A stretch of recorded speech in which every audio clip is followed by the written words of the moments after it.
Assalamualaikum warahmatullahi wabarakatuh. Ketemu lagi di mata kuliah Sistem Manajemen Basis Data. Kali ini kita akan membahas tentang Transaction SQL. Jadi transaction sendiri ini adalah sekelompok operasi sekuensial untuk memanipulasi data dalam sebuah database. Jadi transaction ini akan berhasil jika setiap operasi individu dalam grup juga berhasil. Kemudian jika salah satu operasi dalam transaction gagal, maka seluruh transaction juga akan gagal. Jadi sebuah transaction dimulai dengan pernyataan SQL execute. Jadi sebuah transaction ini berakhir saat commit atau rollback, baik secara implisit dengan pernyataan commit atau rollback, ataupun secara implisit ketika DDL atau Data Definition Language-nya digunakan untuk mengelola struktur tabel dan indeks dengan pernyataan create, alter, rename, drop, dan forget. Jadi commit and rollback. Commit sendiri ini biasanya digunakan untuk menyimpan transaction ke dalam sebuah database.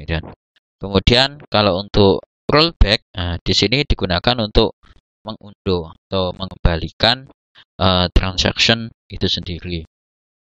Kemudian kalau untuk save point, ini biasanya digunakan untuk memecah transaction ke dalam section-section yang lebih kecil situ. Kemudian tipe transaction kalau di dalam DDL ini biasanya terdiri dari satu statement DDL. Kemudian kalau yang DML ini terdiri dari beberapa statement.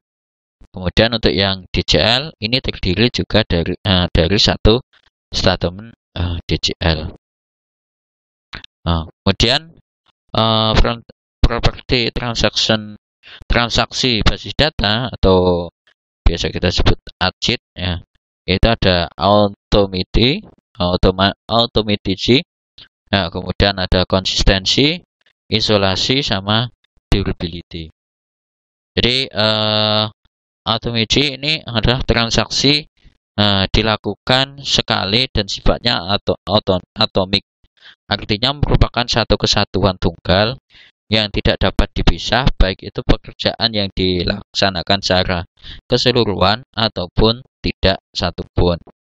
Kemudian untuk konsistensi, ini jika basis data pada awalnya dalam keadaan konsisten, maka pelaksanaan transaksi dengan sendirinya juga harus meninggalkan basis data tetap dalam status konsisten.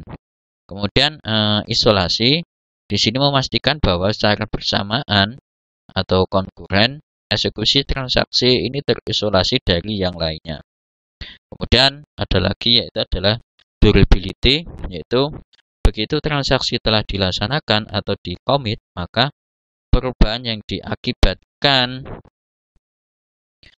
tidak akan hilang atau tahan lama sekalipun terdapat kegagalan sistem. Nah, contoh atau latihan di sini kita create database, misal di transaksi. Jadi databasenya di transaksi. Kemudian kita gunakan database tersebut. Jadi dengan use di transaksi. Nah, dari sini kita membuat sebuah tabel, create tabel trans demo.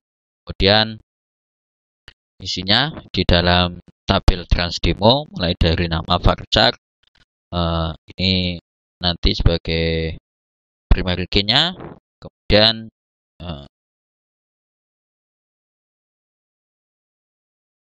kemudian dari sini kita buat jadi create tabel trans demo, namanya nama kolomnya ada nama varchar 10.0 primary key nama, engine-nya inopdb, seperti itu.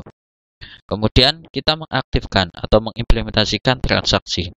Jadi langkah pertama yaitu kita aktifkan transaksi basis data. Jadi tinggal ketik saja atau sintaksnya, strukturnya yaitu start transaction di situ. Maka transaksi akan aktif di sini. Kemudian kita tambahkan 2 baris data ke dalam tabel transdemo. Jadi kita insert into transdemo, isinya yaitu MySQL sama Oracle. Jadi di sini query oke. Jadi 2 baris sudah ditambahkan di situ. Nah, kemudian kita periksa hasil penambahan data apakah sudah masuk atau belum. Jadi kita select all from transdemo. Di sini ternyata masuk MySQL, dan ada Oracle. Keempat, kita keluar dari perintah tadi, dari tabel gitu. Kemudian kita langsung exit gitu kan, exit, kemudian keluar situ. Kemudian kita login kembali ke basis data yang sama, kemudian periksa isi tabel transdemo tadi itu. Jadi kita MySQL min-u root min-p. Di sini kita masuk lagi ke database-nya yaitu used transaction. Kemudian kita lihat select all from transdemo.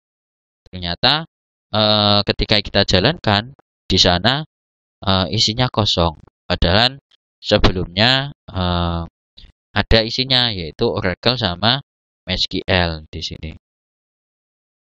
Ini hal tersebut dikarenakan tidak diterapkannya transaction dengan memanggil commit. Nah, tadi itu. Kenapa? Karena di sini dia langsung exit di situ. Dia belum melakukan commit. Jadi apapun penutup from MySQL mengakibatkan transaction itu di rollback secara implisit. Jadi langsung dia di rollback. Jadi apa yang dituliskan itu di undo. Seperti itu. Kemudian untuk biar kesimpan, maka kita ulangi langkah 2. Jadi tambahkan 2 baris data ke tabel transdemo. Jadi kita ulangi insert into transdemo, value-nya yaitu MySQL sama Oracle. Dari sini query-nya oke gitu kan, masuk. Kemudian langkah 3 kita periksa lagi hasilnya. Benar enggak? Gitu. Masuk atau enggak di situ. Jadi select all from transdemo. Ternyata masuk di sini. Nah, kalau kita mau akhiri atau sebelum ini, maka kita kalau mau keluar, maka kita ketikkan commit di sini.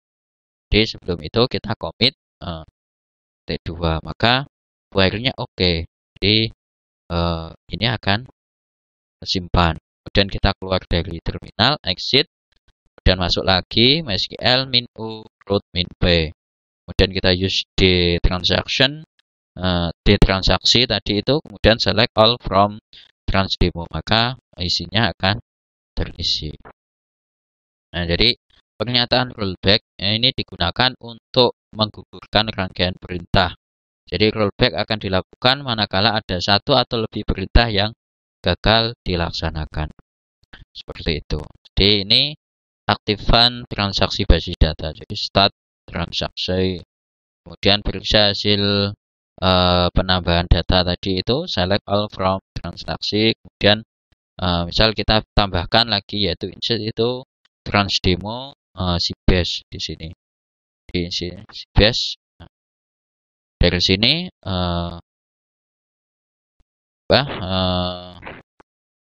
kita tambahkan lagi gitu kan. Namun dengan nilai yang sama. Jadi transdemo Sybase. Jadi insert itu Sybase duplicate entry Sybase for K primary. Jadi dia tidak bisa ditambahkan gitu kan. Error, ada duplikat. Dan kita jalankan select all from transdemo. Jadi masuk. Dari sini kemudian kita berikan pernyataan rollback untuk membatalkan rangkaian perintah dalam satu transaksi tadi itu. Jadi rollback, maka yang Sybase tadi itu akan kembali atau dia tidak tersimpan di situ. Ya, mungkin itu saja sedikit materi tentang penjelasan transaction pada SQL. Ya, kurang lebihnya kita akhiri. Assalamualaikum warahmatullahi wabarakatuh.